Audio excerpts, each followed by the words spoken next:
Assalamu alaikum. In today's lecture, I'll talk about the difference between molecular formula and empirical formula. अब देखिए बच्चे, दोनों के अंदर एक वर्ड है which is common कि ये दोनों हमारे पास क्या है, formulas, ठीक है। अब ये जो आपके पास मॉलिक्यूलर फॉर्मूला आता है या एम्पिरिकल फॉर्मूला आता है, इन दोनों में हम बात करते हैं किसकी, रेशो की बात करते हैं। इसमें भी रेशो की बात की जाती है और इसमें भी जो है वो रेशो की बात की जाती है, ratio between the elements. For example मैं एक जो है वो फॉर्मूला लिख देती हूँ वाटर का, ठीक है, विच इज H2O। अब एक और फॉर्मूला मैं लिख देती हूँ ग्लूकोज का, यानी कि इस ग्लूकोज का फॉर्मूला है C6H12O6। अब देखिए बच्चे, मॉलिक्यूलर में आपको वर्ड लिखा हुआ है कि ये मॉलिक्यूल्स की आपको तादाद बता देगा। जैसे कि आप वाटर को देखते हैं तो वाटर में आपको नजर आ रहा है कि इसमें हाइड्रोजन के जो है वो 2 एटम्स हैं, ठीक है, 2 हाइड्रोजन है, प्लस आपके पास एक जो है वो ऑक्सीजन है।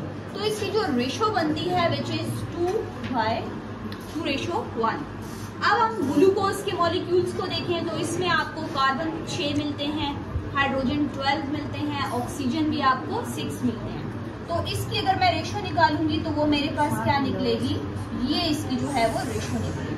तो इस तरह का जो फॉर्मूला होता है जिसमें हम टोटल यानी कि पूरी तादाद बता देते हैं किसी भी फॉर्मूला की, तो वो आपके पास क्या कहलाता है, मॉलिक्यूलर फॉर्मूला कहलाता है। On the other hand empirical formula क्या होता है, इन्हीं 2 एग्जाम्पल्स को हम साथ रखेंगे। ये भी आपको क्या बता रहा है, रेशो बता रहा है। लेकिन आप देखिए कि आपके पास H2O है, इसकी रेशो मैंने लिख दी है 2 और 1। अब आपके पास ये ग्लूकोज के फॉर्मूला की रेशो भी हम लिखते हैं विच इज 6 है, 12 है एंड देन 6 है। आप देखिए बच्चे कि जो एम्पिरिकल फॉर्मूला होता है वो आपके पास रेशो तो बताता है, लेकिन जैसे आप लोग मैथ्स में कटिंग करते हैं ना, कटिंग करके तो आप एक टेबल से कटिंग करते हो और उसकी लीस्ट फॉर्म पे चले जाते हो, विच इज कॉल्ड, ये इसकी कौन सी फॉर्म है, सिंपलेस्ट फॉर्म है, ठीक है। तो ये भी आपके पास सिंपलेस्ट रेशो को बताता है, लेकिन इसके लिए आपको याद रखना है कि टेबल जो है वो 1 होना चाहिए। आप मुझे बताएं कि ये क्या 2 के टेबल पे डिवाइड हो सकता है फर्दर, यानी कि 2 1 से 2 तो हो जाएगा, लेकिन ये तो नहीं डिवाइड हो रहा। तो इसका मतलब ये है कि इस तरह का जो फॉर्मूला होता है उसका molecular and empirical formula same होता है, अंडरस्टैंड। अब आ जाते हैं ग्लूकोज पे।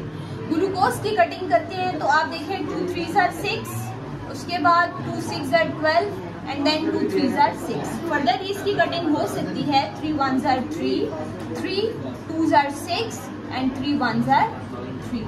तो आप देखें आपके पास ये जो सिंपलेस्ट रेशो मैंने निकाली है इसको हम कहते हैं empirical formula. Hope you have understood कि what is the difference between molecular as well as empirical formula. अगर आपको ये लेक्चर पसंद आया है तो आप यूट्यूब चैनल को सब्सक्राइब करें, जिसका लिंक जो है वो बायो में गिवन है। Thank you.